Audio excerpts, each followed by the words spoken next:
Welcome back, folks, here on the Believe in FCS Football podcast, part of the Believe Podcast Network. I am Joe DeLeone, joined by my former teammate, former roommate, Mr. Sean Anderson, and we are going to be recapping Week 3 of FCS football action. Sean, how are we doing today?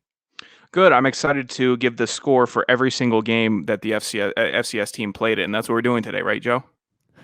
Yeah, apparently, yeah. There were a lot of basketball scores like this past weekend. There were like 12 teams that scored over 50 points. Defense out the window, I guess. I don't know what that is. You know what? I think that's the first. I think week 3, you're like, okay, the legs are gone a little bit, and then by week 4 or 5, you're like, oh, here's my second wind. It's like a fighter breaking down their shin bones and just having to wait for them to regrow and get a little bit stronger.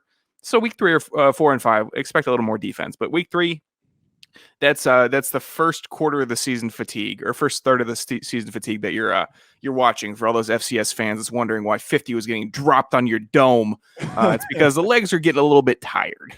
See, I think it was because I don't disagree with that. I think it's part of it, but I also think all of these FCS teams had to play their FBS pay games, and then the following week, a lot of them were playing sub-Division I programs or were playing really bad FCS teams. So I think that they were just all riled up and pissed off that they got knocked around by like Clemson or Alabama, that they decided to take it out on Lincoln University or Presbyterian.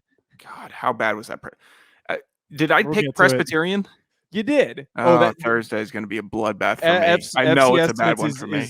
It was a very good one for me, and I don't want to over-allude. But now we got a lot to talk about today. We're going to get into the JMU, the JMU versus Weber State game, which did not go very well for Weber State. And then we're also going to highlight this Eastern Washington, Western Illinois performance, which was, talk about basketball numbers. I saw a couple tweets on it from the FCS faithful that covers the FCS, from Sam Herder and Craig Haley, that referenced it. But holy crap, that game was high scoring.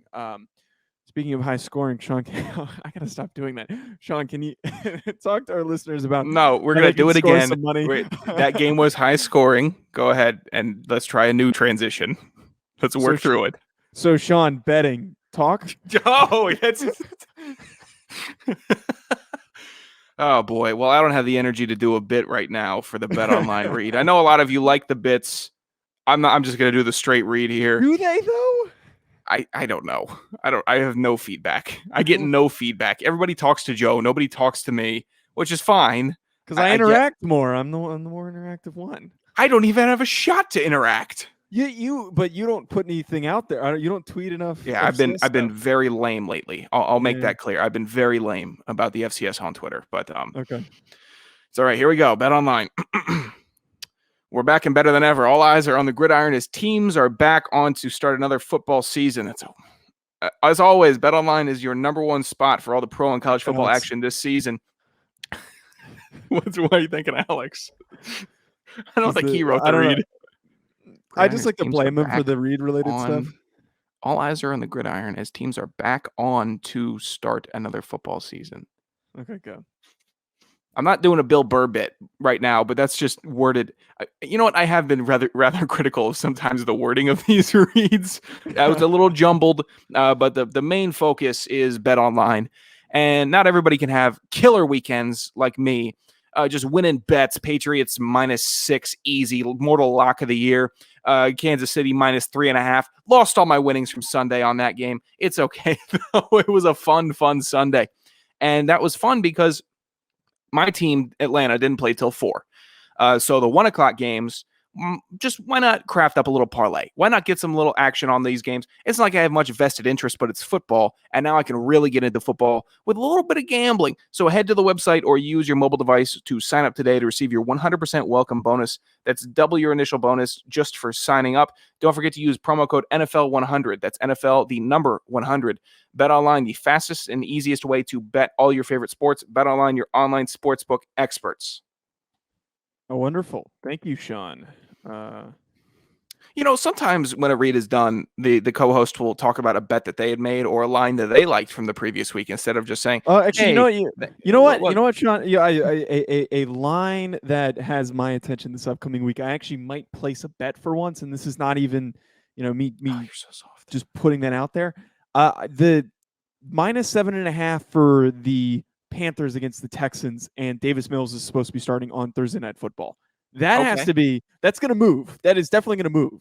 So if you're listening to this right now or watching it on YouTube, that is a bet that you should go make. That's a stupid bet right there.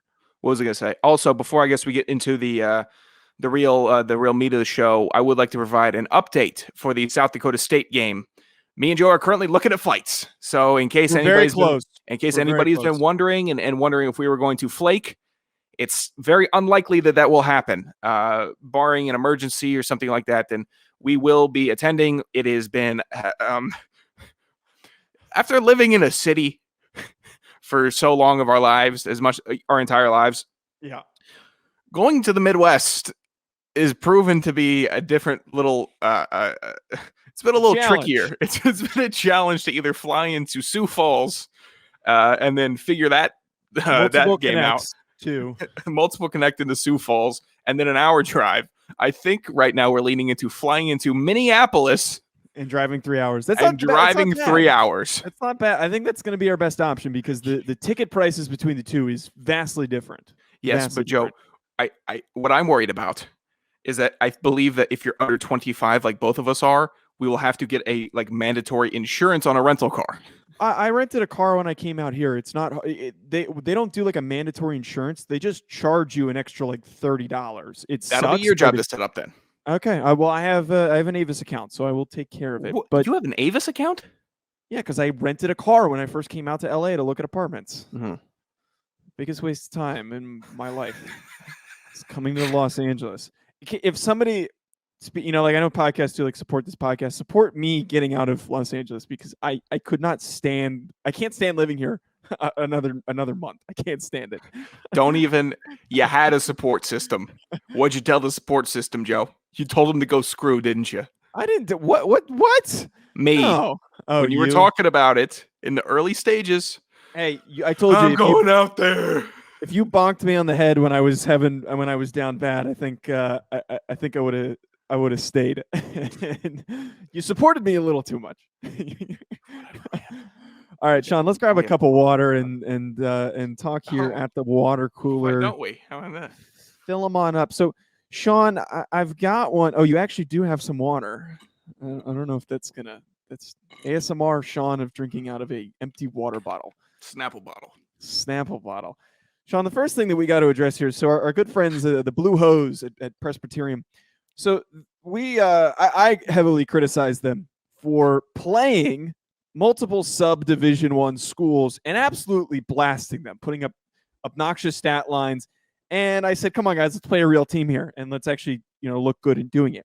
Sure. So they played a real team. Campbell, a team that you would have thought after putting up all these damn points and shutting out these teams, they would have been competitive against our good friends at Campbell, the Camels.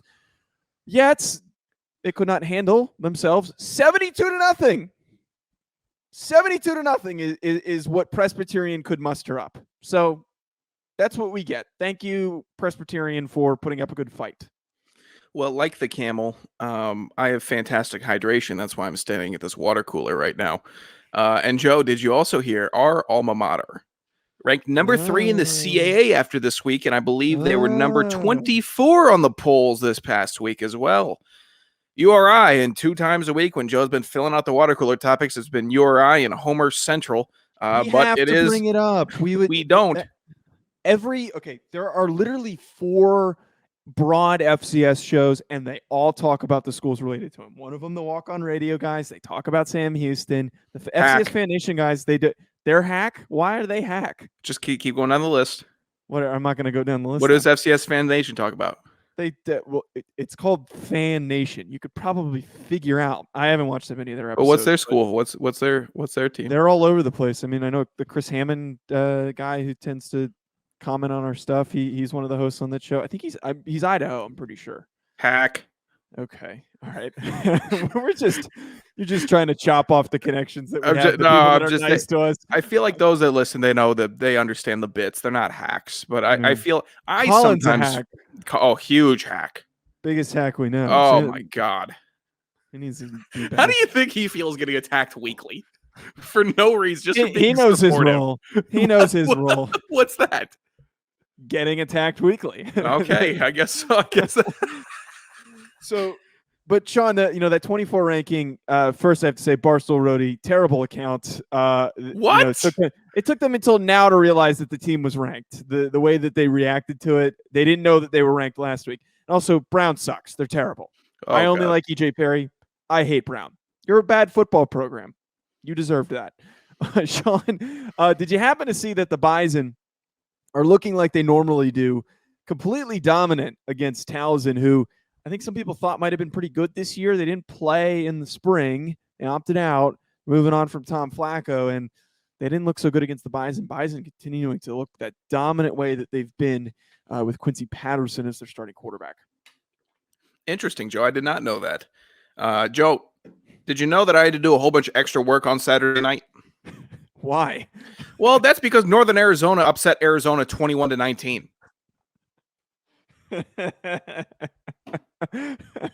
That's extra work for you with an FCS upset? Oh, is it extra work? Oh, it sure is. Happy to see it. I'm sitting there at my desk. Northern Arizona is going to do this. This is great for the show. Oh, my God. Northern Arizona is going to do this. I now have to find so much more audio. Good. That was my thought process during it, but that is a FCS upset, and we are just, 3 weeks through, Joe, we've never seen this many. No. Well, Craig Haley tweeted it, and I'm an idiot for not writing it down. I think Herder also mentioned it too on social media. This is the most that we've seen, and it's in a full season, and it's only been 3 weeks. I think that the number was 6 in 2016 or something like that. Someone's going to come in and correct me because we have no stat checkers, and we also don't do any. I think we're at like notes. 8. We're at 10. We're at 10. I'm pretty sure we're at 10. It might have been 10. You're right. It might be 10. Dude, I lost track. Why? How? I have to think FBS transfer portal. That's what I have to think. I have to think that's got to be killing some of it. I've done a couple shows now, and I've talked about it, and in like guest appearances, and I think it is the transfer portal. I also think it's all the damn time that they spent practicing that they're just so freaking prepared. But Sean, what was the other upset? You wanna share that one too? Well, I'd love to steal your thunder over your boy, but the University of Incarnate Word, and then I don't know, talk about hack. Whenever they're in the news, everybody is just losing their mind. How is this a school? What's this type of name for a school? People get hack about that, but that's the name of the school, UIW. They upset Texas State 42-34. Joe, you know what that means? Ring the bell. Nope, more work for Sean. I actually don't know if I had work for that. I don't think Texas is Power 5 or Texas State's Power 5, but no, it was definitely an upset, and it was they handed it to them. They handed Texas State their own. Incarnate Word just beat the hell out of them, basically, is what I'm trying to say. And 42 points on an FBS team, that means that your offense is pretty damn legit, and that you should be expecting 42 points a game now for FCS opponents. And maybe that's unrealistic, Joe, but at the same time, if you can do that once, you can do it twice. Very good mic placement by you, by the way. Yeah, Jim Nagy. Hey, good producing. Thanks for finally noticing that. Shut up. Now, Jim Nagy of the Senior Bowl, I don't know what's in the water in Mobile, but he made a comment on social media that he thinks that he would rather have Cam Ward over Patrick Mahomes and Justin Herbert, which is we like Cam Ward, but holy crap, Jim, get it together. That is complete and utter nonsense. The last thing that what? Right, exactly. Like I will find the tweet. I will send it to you later. He commented on something, and it might even been Ryan's tweets, but that's what Jim Nagy believes in. Last thing, Sean, did you happen to see? Did you hear about this? That Montana and Eastern Washington is going to be on ESPN2 on October 2nd. That is going to be the following week's game, not week 4, but week 5, 8:30 Mountain Time. I don't know what Mountain Time is specifically. 2 hours behind East Coast. So you're on Pacific time, so you're 3 hours behind. So they're 1 hour ahead of me, or yes, 1 hour ahead. So right now, right. Mountain Time is 2:30 for you, or it's 2:30 Mountain Time based on you. Mountain Time, is going to be That is going to be. I don't care the time zones. I don't. That is going to be a disturbing game to evaluate, and I think that we're going to probably spend a lot of Disturbing. time talking about it because Montana is probably the best defense in the country, and then Eastern Washington is throwing for 500 yards and 5 touchdowns every game. So I don't know what angle you take. Like, who's going to dominate? Is it going to be a defensive game or is it going to be an offensive game? Who wins that matchup? It's Is it going going to to be fun. be Broncos Seattle Super Bowl, or is it Right. going to be different? Right. Good analogy there. Thanks.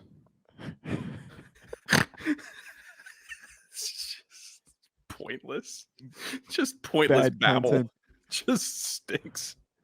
Sean, we have two good games that we want to talk about here for our games of the week. The first one being the James Madison Weber State game.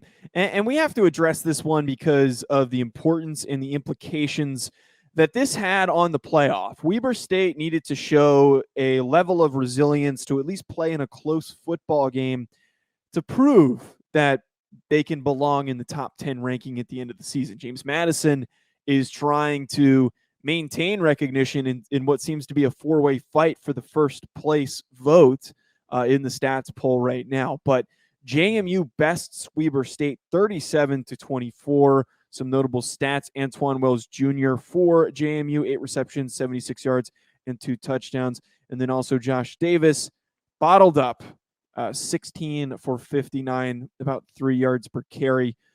This game, if you're just looking at the score, is not really indicative of what happened. It was actually a blowout for the entirety of it. And then there was some garbage time points scored. There was a quarterback change for Weber at the end of the game.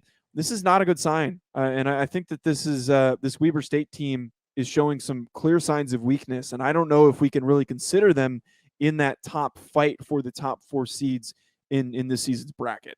No, they one thing that definitely looked off for me was Weber State looked small. They looked like they were outsized on the field, and it looked like JMU just had far greater athletes, and that's not something we usually see from Weber State. At least they have a little more size. Never the most athletic team, but JMU just looked like they were just physically too imposing for Weber to do anything in the entire game. I know they scored 24 points, but at the same time, it wasn't enough. The JMU was just too much force for Weber to handle. Right. Too much force is a pretty good way to phrase it. And honestly, this Weber State team, their success has always been driven by what Josh Davis does. And we know that they need him to have a good game. And it's very apparent that, again, here we are. They have issues and inconsistency at the quarterback position. I don't think that either guy that stepped in this game is really going to be the man going forward, because we end up having, I think Randall Johnson was the guy who stepped in at the end of the game, what was it, Kylan Weiser? I'm of course completely bumbling that. Regardless, it's clearly an issue that they don't have one guy, and if they can't run the football, they're going to struggle. And as we know, James Madison is a fantastic defense, so they had no trouble slowing them down. Yeah, JMU also, I believe, had an 80-yard touchdown fumble recovery return, which if their defense is scoring touchdowns, it's going to be even harder for you to do anything. Best case scenario is your offense scores, their offense scores. But if their defense starts getting involved in that scoring and turnover battle, it's going to be over very quickly. Hey, can you get in frame? That would be nice. Sean, the other game, Eastern Washington had a complete shootout with Western Illinois, 62-56. They outlast the shootout. This was a stupid, crazy back and forth game, as Eastern Washington loves to do. So you've got some pretty gaudy stat lines. Can you just kind of fill us in on that stuff before we hit on some takeaways? Yeah, sure. Just let me get in the frame. Well, you are in the frame now, so you're good. There you go. Yeah, let's go through some of this. And this game could have been all fat stats. We could have just made fat stats this game, but we have a good amount of stats that are fat for you. But this game itself, Western Illinois' quarterback, Connor Sampson, 31 for 46, 425 yards, 4 touchdowns through the air. Receiving for Western Illinois, Dennis Houston, 11 catches, 175 yards, 2 touchdowns. Daniel Bender, 3 catches, 102 yards, 1 touchdown. It's just so obviously Western Illinois' offense was rolling. And then let's get on over to Eastern Washington. Eric Berrier, the man of the hour. And we'll get to him again. He is probably going to be premiered in the Fat Stats as number 1, but Joe, I guess I'll give a stat line here anyways. 31 for 45, no interceptions, 542 yards. That makes sense for a quarterback to be able to do in 4 quarters, and 6 touchdowns passing through the air. And then not to take away from it, but running back Dennis Merritt, 12 rushes, 148 yards, and 2 touchdowns. So all over the place. Johnny Edwards, 3 catches, 126 and 2 touchdowns. Roberson had 6 catches, 118 yards, 1 touchdown. It's just all up and down. Both teams, just no defense whatsoever. Offensive players just carving up both defenses, which for Eastern Washington, you got to get that fixed up because you will be a playoff team. Right. And it's like they were playing 7-on-7 out there. This is insane how there was literally no tackling going on in this game. The takeaway I have from this, I don't take anything away from Western Illinois. I don't think that they're going to really be that far into the equation where we're going to be talking about them as a contender. But Eastern Washington has the offense to be a contender. But the problem is they're playing like a Big 12 team where they're just throwing the hell out of the football. They're putting up all these yards and touchdowns, but they can't stop anyone for the life of them. And that's what worries me. I can't really buy into Eastern Washington right now because I know that they can't play defense. I honestly am giving an early edge to Montana in that ESPN2 matchup because if they slow down Eric Barrier just a little bit, and that means but how can you? But if he throws for 300 yards and 3 touchdowns, like that's a slow day for him. They're not going to stop Montana's offense, and Montana's offense isn't anything special. It's concerning that they can't stop anyone. Like Western Illinois isn't that good that they gave up all these yards and touchdowns. Yeah, but sometimes you get into that flow of the game where it's just a shootout. Everyone's doing their best, and both offenses are clicking more than both defenses are just sucking. So it was just, I mean, 62-56. You look and you think there's no defense, which there probably wasn't much of, but for the most part, it was the offenses just going bombs over Baghdad in that game. B.O.B. Well, I don't want to use Alabama as my comparison team because I don't think EWU compares to Alabama. But like, what if Texas A&M got into a shootout with Memphis? Like, you'd be like, okay, good for Texas A&M to win the football game, but what the hell happened here, and why did Memphis score this many points? They're not going to be able to play against Alabama. Like that's the takeaway here. You know, if you're Memphis supposed to is be good, this dominant team, but, you could have said, maybe someone from the MAC. Memphis is a good team. I'm giving Western Illinois a little credit here. I don't think you are. I think you're no sell. Memphis is not a good football team. That they won off of complete luck the past game. What do you know? They won because of a mistaken call on a punt return, and then also they didn't notice that there were 2 players with the same number on the field for Memphis during that play. So what do I know? I know everything. Sean, we're going to get the Fat Stats to wrap us up. Before we do, though, folks, I just want to remind you that Believe is partnered with Play Action Pools this season to bring you some interactive fun. Shut up. To bring you some interactive fun to the sport that we love most. You'll be able to get in on the action with our playactionpools.com. There we go. Football Pick'em Challenge, which is open to everyone. Here's how it works. Sign up for our contest, Believe Football Pick'em, at playactionpools.com, and then get your picks in each week. We're going to select the 10 highest profile games of the week between the NFL and college football.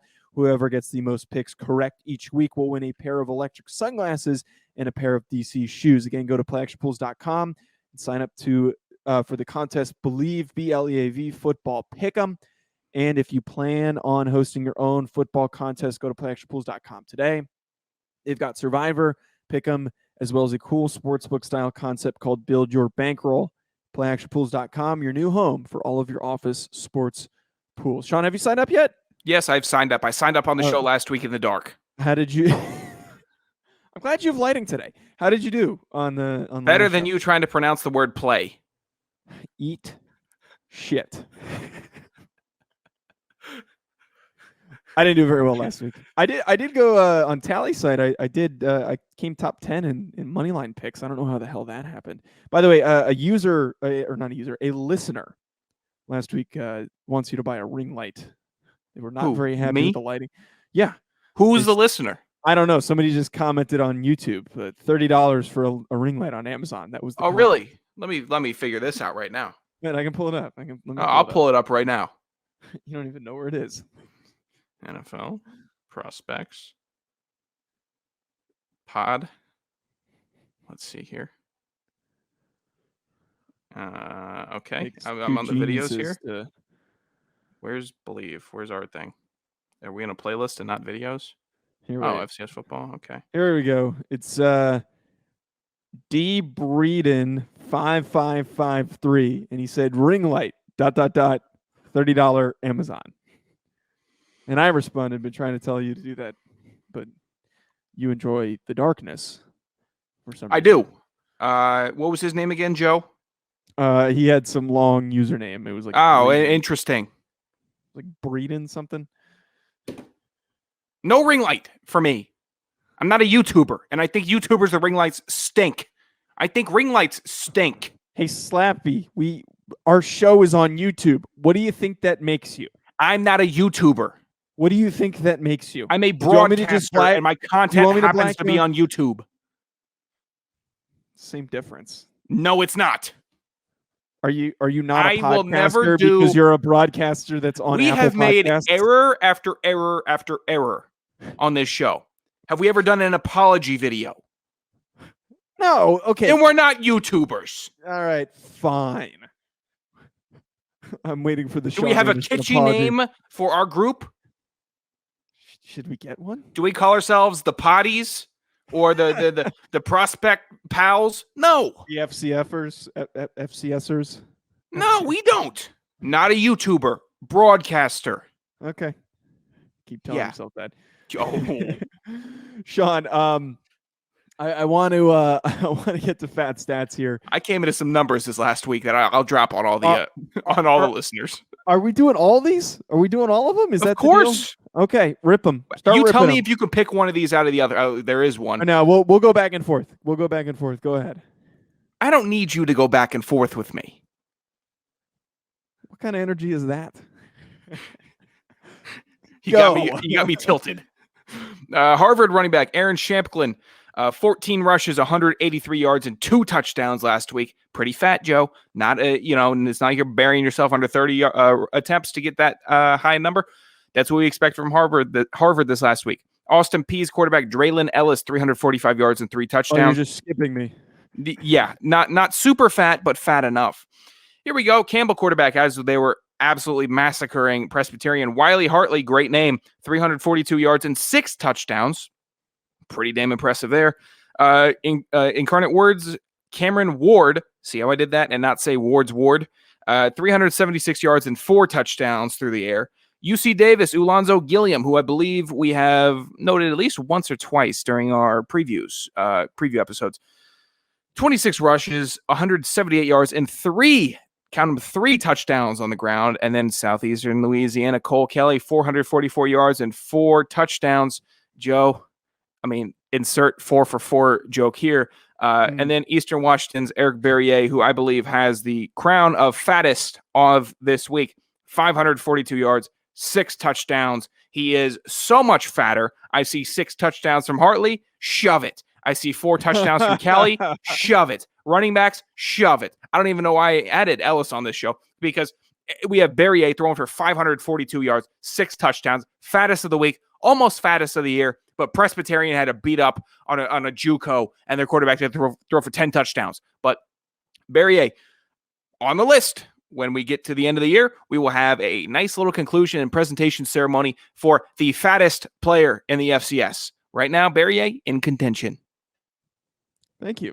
That was a lot going into that. I was trying to pull the Jim Nagy tweet because you brought up Incarnate Ward's Ward again. But no, those are all such stupid stat lines. And Berrier, for him to throw for over 506 touchdowns, the amount of times that this man has done that throughout his career is once a year. It's stupid. I think he's already done it this season. Am I crazy? I might be crazy. I might be bugging. You are. I might be bugging. All right, Sean, that's a great note to wrap us up on. You got anything before I close this out and then we Hell no. Wait, show? no, Okay. Thursday show. We got a Thursday show coming out for the week 4 preview. So if you like this episode, keep your ears. What is it? Thursday, whatever. Next show. Sports. Listen, YouTube. Hit the subscribe button wherever you're listening. We're gonna try and ramp up the amount of YouTube End the content. show. End it. We End it. we can't finish a show properly. Sean sucks.